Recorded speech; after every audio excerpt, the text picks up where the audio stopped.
everybody. Welcome back to Kings of the Clubhouse. Today is Friday, February 21st. And with Big Kriegs, Tommy Zachary, just jumping right into it. We got a short, sweet episode tonight. So here we go. Going into college hoops. Zach, take the floor. Michigan State knocked down number 13 Purdue 75-66 on Tuesday night. Big win. Started out kind of slow, but after the first 10 minutes of the game, State controlled it. They kept it close while Purdue went on their run and then kind of dominated after that. Like I said, good win. And tonight will determine. I mean, technically they'd be tied, but State would have the head-to-head. So tonight that decides the lead of the Big Ten thus far. With that, we'll hop right into tonight's game. Number 14, Michigan State travels to number 12, Michigan, 8 p.m. Friday night primetime on Fox. How you feeling about it? I mean, Michigan's had a couple off days. I haven't played in like a week. Yeah, I know. It worries me that they're not going to come out hot, but then again, it is Michigan State. It also, Michigan State just came off that big win against Purdue. They're rolling into some momentum. Michigan State, Michigan, it's a rivalry game. I think it's going to be a competitive game either way. I think the only thing that really, if you guys can shoot the ball well, I think you're going to be able to make our bigs not beat you. So, but I don't know. You guys stopping the fast break is going to be. Yeah, it's just going to depend on if we're going to be able to keep our bigs out there for the majority of the night, really. Yeah, it's definitely cool to see Michigan and Michigan State both being, back at the top. Not at the top, but it's going to be a fight for the top of the Big Ten. So it's definitely going to be interesting to see. Michigan also travels to Nebraska on Monday. So depending upon what happens on Saturday, they go to Nebraska on Monday. Big Ten matchup is a Big Ten matchup, so it's definitely going to be got to show up for it and hopefully come out with 2 wins on we'll talk about in our Tuesday episode. You're only getting one. I think it should be a good game. I think they're going to end up splitting. I don't. Both teams are too good for one of them to win both. Yeah. Could be wrong, but I think they'll end up splitting. And then Nebraska, shouldn't be an issue for Michigan, but you never know. Big Ten basketball has been Big Ten basketball. Yep, for sure. And time of recording this game has not started yet. But the Four Nations Championship, Canada versus USA, is tonight. Obviously, when we record last night for when this goes up. I think USA gets the job done again. Hopefully, pulling for them. Yeah. This is the most interested I've been in hockey in a minute. Yeah. So it's like a playoff game for one of my teams. Like that's what it feels like. Which is cool because we haven't had it. I mean, you had it this year, but I haven't had that for a while. But also, I mean, I did my due diligence today or my duty as an American to watch Miracle. So got that in the books. Picking up the vibes, putting in good vibes for tonight, last night, if you're watching this. So yeah, go fucking USA, fuck Canada. Let's say USA won. Yeah, they won. They won. We're that confident. They won. First ever Four Nations champions. That will hop into some MLB. Cubs and Dodgers opened spring training yesterday. Cubs won 12-4 after being down 3-0. Workman and Thrower. Had to look that up and listen to it several times to know how to say it. He was like a 7th round pick last year. It's like 6'7", 6'8". I'm going to play their home runs right here. Robleski. Hits it in the air to deep left. Heading back after it is Hope. Hope looking up. And this ball, field drawn in 2-2 pitch. The thrower lifts one high and deep to left field. Hope going back. He looks up. It's a 3-run home. All right. So I did get those. Both hit 3-run bombs. Bobby Miller took a nasty line drive off the melon from Michael Bush, his former teammate. Luckily, he walked off on his own power. Didn't look like it was anything serious. I mean, obviously, hit probably just gonna have a goose egg on it tomorrow. Yeah, I mean, you could probably already does. Yeah, you could already tell. I mean, when he was walking off, it was already red. You could see where the stitches were at. Yeah, that's tough. So it's gonna hurt. The young guys look good. We had one guy start who's going to be in the everyday lineup, and that was Bush, who went 2 for 3. I'm not too. Yeah. Spring training is great the first 5 innings, and obviously starters will start to play more. But the first couple games, the first half of spring training, where it's 90% minor leaguers, like today. Like I said, Michael Bush was the only one in the lineup. Vidal Brujan will be on the major league team. Ballesteros has a chance, but everybody else was AA, AAA guys. Besides a couple of the pitchers, those guys are fighting for spots. But Workman made a case for that last roster spot today. Yeah, absolutely. Speaking of Brujan and him going to be being on the opening day roster, the Cubs DFA'd Alexander Canario today to make room for Justin Turner, officially signed. He is a Cub. We were talking about this. I mean, he's going to get picked up as soon as he can. And he's going to end up being a really good outfielder for somebody this year. He's MLB ready. There's just not a spot for him. There was talks about him being a trade target towards the deadline last year. There was talks about him being included in some trades this offseason. And then we just DFA'd him. We both were kind of like, don't like this move very much.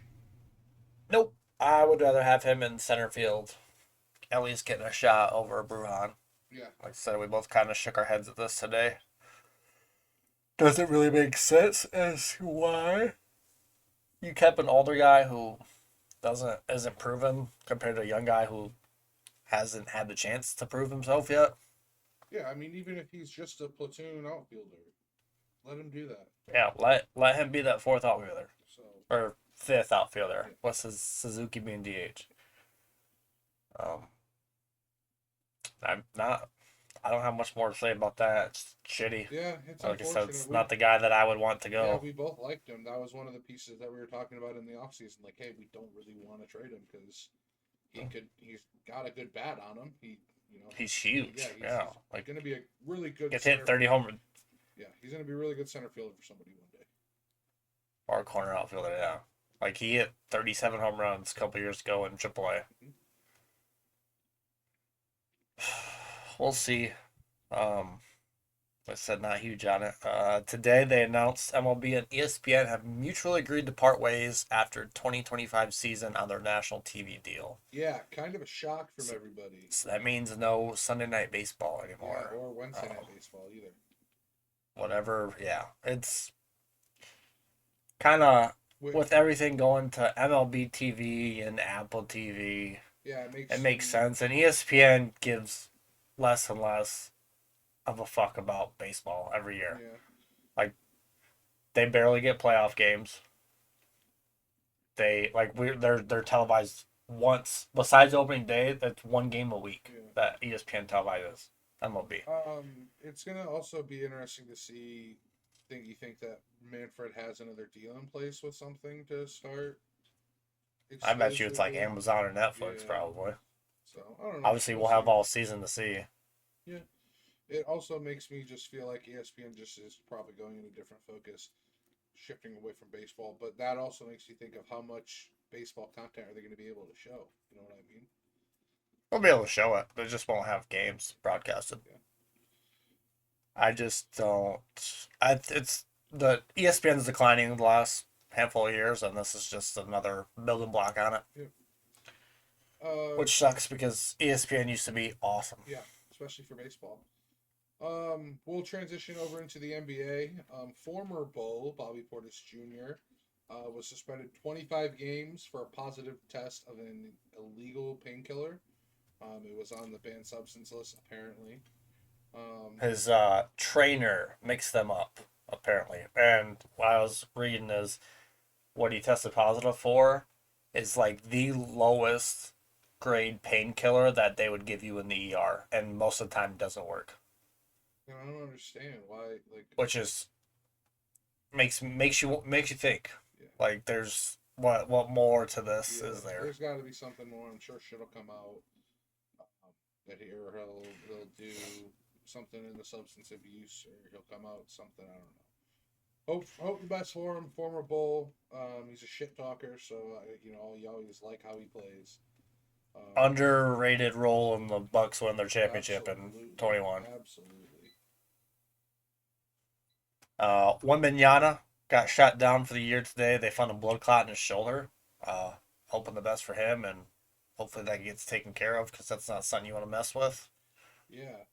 Hopefully it's just something they can give him some medicine for, clear it up. I saw a tweet today that someone this morning put in like a $30,000 bet for him to win Defensive Player of the Year. It was like minus 3,500, and he's just like, it's just an investment, blah blah blah. There's no way at this point that, and then he comes out, he's out for the rest of the year. So yeah, I wonder that he'll be. Oh, I think it'll get. I don't know. It should get refunded because he wouldn't meet the threshold to win an award. Maybe, I don't know. Game wise, Maybe. hopefully, because if not, that's an awful beat. That's awful.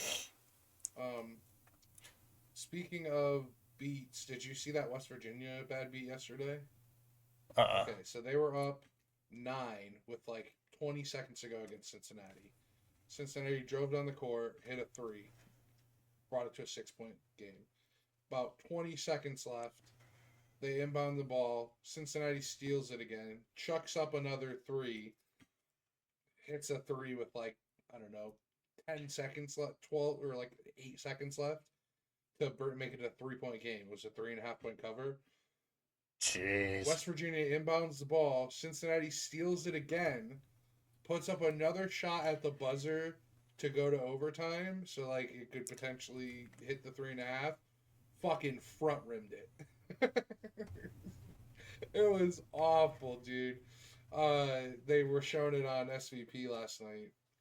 He's like, I know I only do this on Sundays. He's like, but this is the worst as it's gonna get. Yeah, that's insane. We will transition over into the NFL to wrap things up.